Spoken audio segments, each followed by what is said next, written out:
Hello friends. Today we will discuss with the topic major histocompatibility complex or MHC.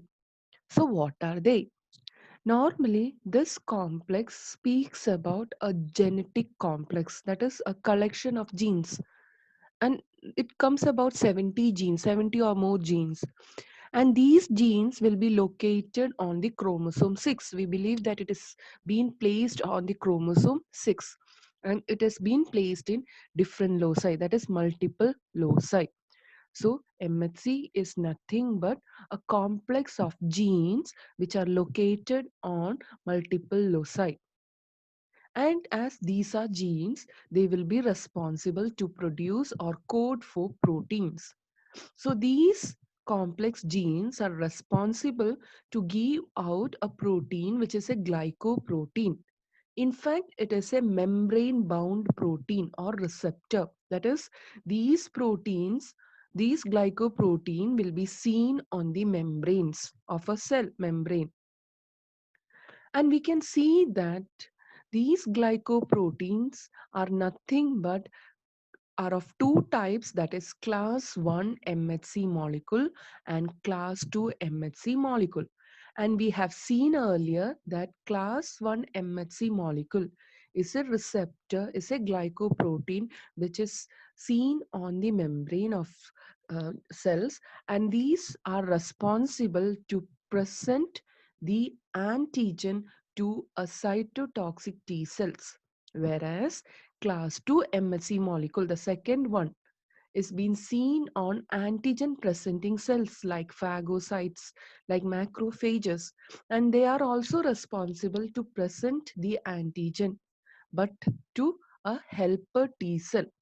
So the only difference is MHC class 1 molecule on the plasma membrane will present the antigen to cytotoxic T cell, whereas the MHC class 2 is responsible to present the antigen to the helper T cells. Then when we speak about its specificity, we could see that this MHC molecule do have specificity, but then it is not that fine as we could see in a case of an antigen and antibody. It is not like one antigen for one antibody. We could see that here this MHC molecule can bind a spectrum, a group of antigen, and can present it to the uh, T cells. Now, next is very important is about the structure. When we could see, when I could speak about the structure, we can see, I'll just draw some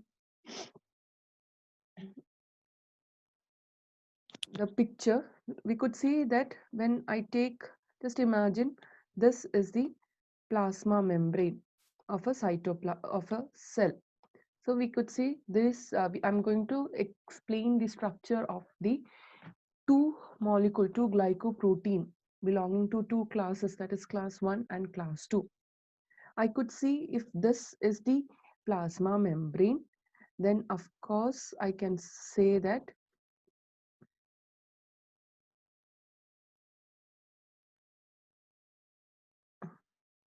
that means this is the membrane,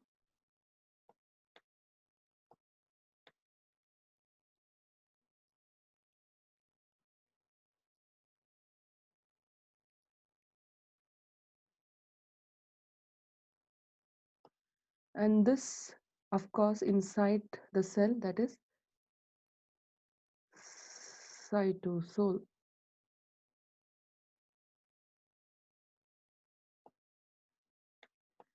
And here it forms the extracellular space.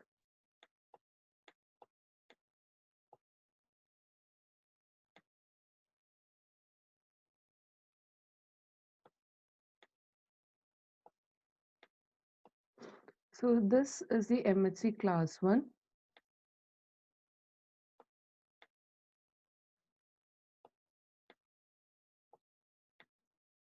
and here I'm going to draw the MHC.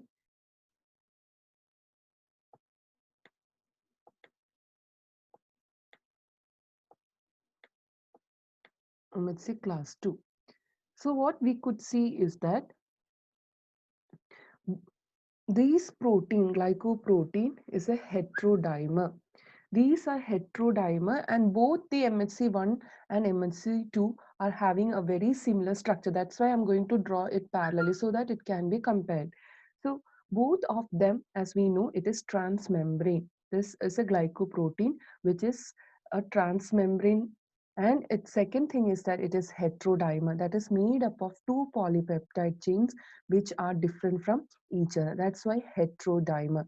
So these molecules are transmembrane, these are heterodimer. And as we know that they may be having a carboxyl terminal and the amino terminal. And it is the amino terminal which binds the antigen for presenting to the T cells. So we could see that if we start with class 1 MHC molecule, as we said, it is having it is a transmembrane protein, and it is having two polypeptide chains.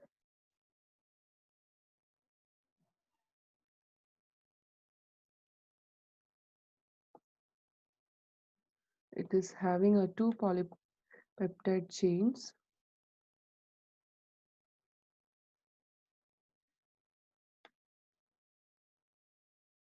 So I'll just draw. Could see it is a transmembrane polypeptide chain.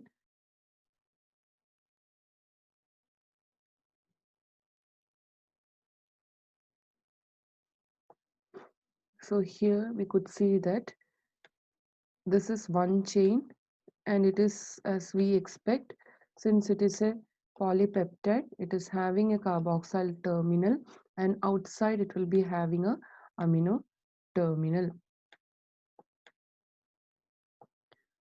And this is one chain, so we call it as alpha chain. And second chain in a MHC class 1, it is not that long, and it does not have the internal and the transmembrane part. It just have a small extracellular part. And here comes the second polypeptide chain, that is with a carboxyl terminal and a amino terminal.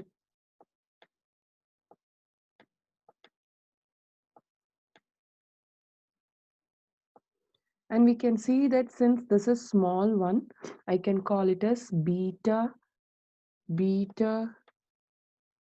2 microglobulin. Since it is smaller one, I can call it as beta 2 microglobulin.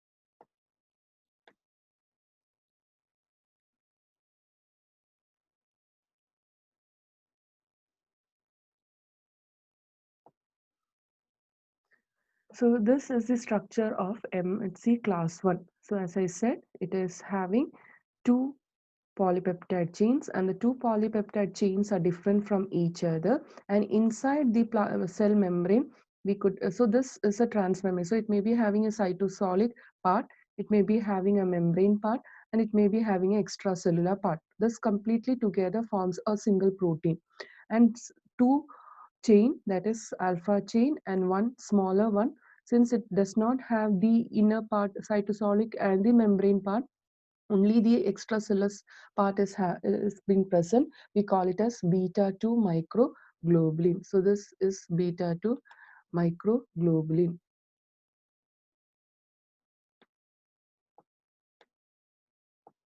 And this in fact will be bounded with disulfide bonds.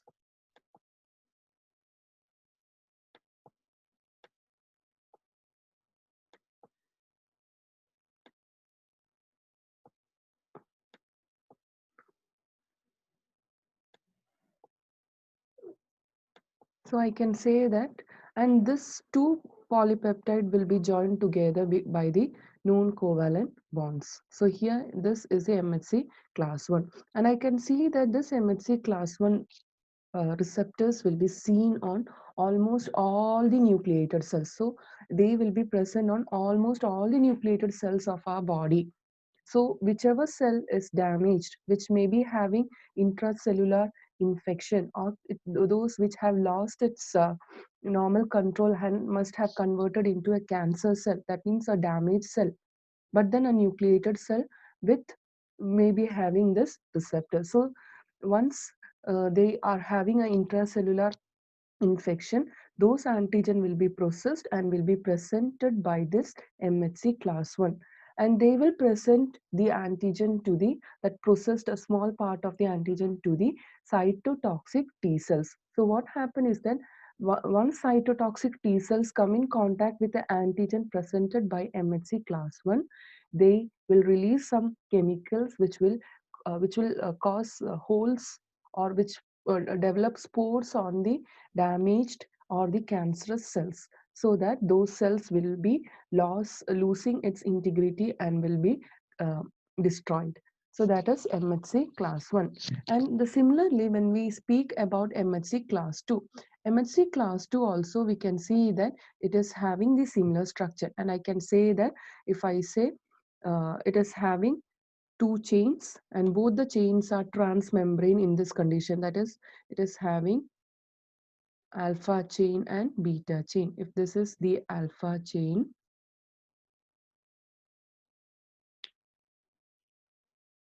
if this is the alpha chain, if this is the alpha chain, and it is also having a beta chain.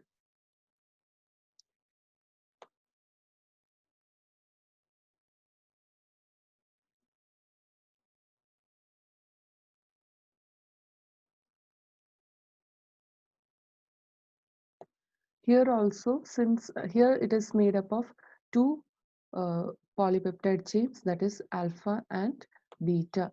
We are not calling it as beta microglobulin because this is a complete long structure having the cytosolic part, membrane part, and the extracellular part. And here also there will be this will be having disulfide bonds.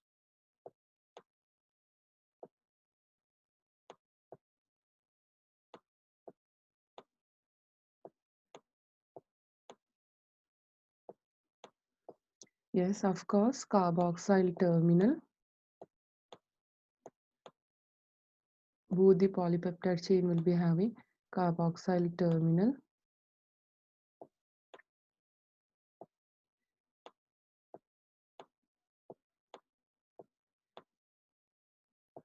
and the amino terminal. And it is this part, and this is this amino portion, this region which binds the processed antigen.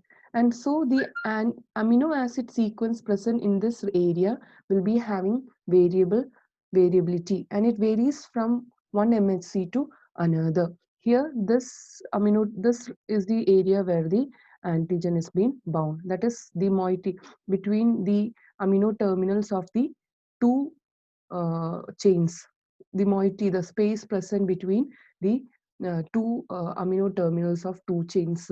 And here what we can see is that, as I said, the amino acid sequences will vary in this particular area. This amino acid sequence in the amino terminals of the chains will go on shuffling, and it will cause a kind of specificity, but not that fine as a antigen or the antibody do have.